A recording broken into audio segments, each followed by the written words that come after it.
Iran से हैरान करने वाला मामला सामने आया है।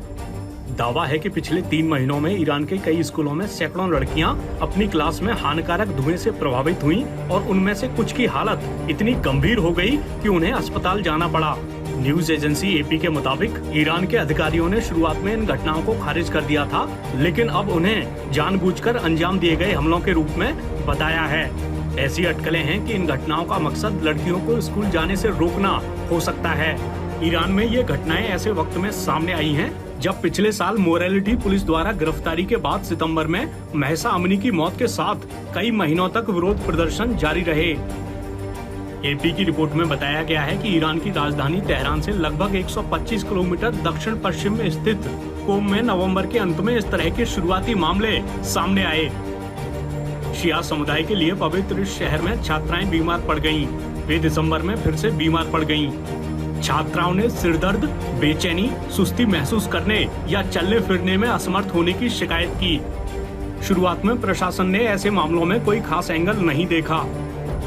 दरअसल यहाँ सर्दी के दौरान तापमान रात में जमाव बिंदु से नीचे चला जाता है। ऐसे में कई स्कूल कमरों को गर्म रखने के लिए प्राकृतिक गैस का इस्तेमाल करते हैं, जिससे ये भी कयास लगाए गए कि लड़कियाँ कार्बन मोनोऑक्साइड जहर से प्रभावित हुईं।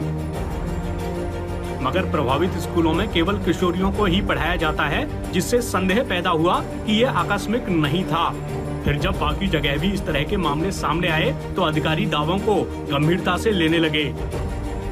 ईरान के महाअभियोजक ने जांच का आदेश देते हुए कहा कि जानबूझकर आपराधिक कृत्यों को अंजाम दिए जाने की आशंकाएं हैं। ईरान के खुफिया मंत्रालय ने भी कथित तौर पर जांच की।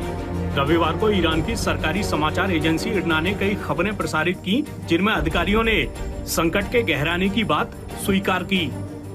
इरना ने उप स्वास्थ्य मंत्री यूनिस पानाही के हवाले से कहा, कोम के स्कूलों में स्टूडेंट्स के जहर से प्रभावित होने के बाद ये पाया गया कि कुछ लोग चाहते थे कि स्कूलों, विशेषकर लड़कियों के स्कूलों को बंद कर दिया जाए।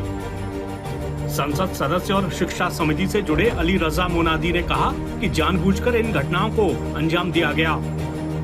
मोनादी ने कहा, लड़कियों को शिक्षा से रोकने का प्रयास कर रही शैतानी ताकतों का अस्तित्व एक गंभीर खतरा है। हमें मामले में तह तक जाने की जरूरत है।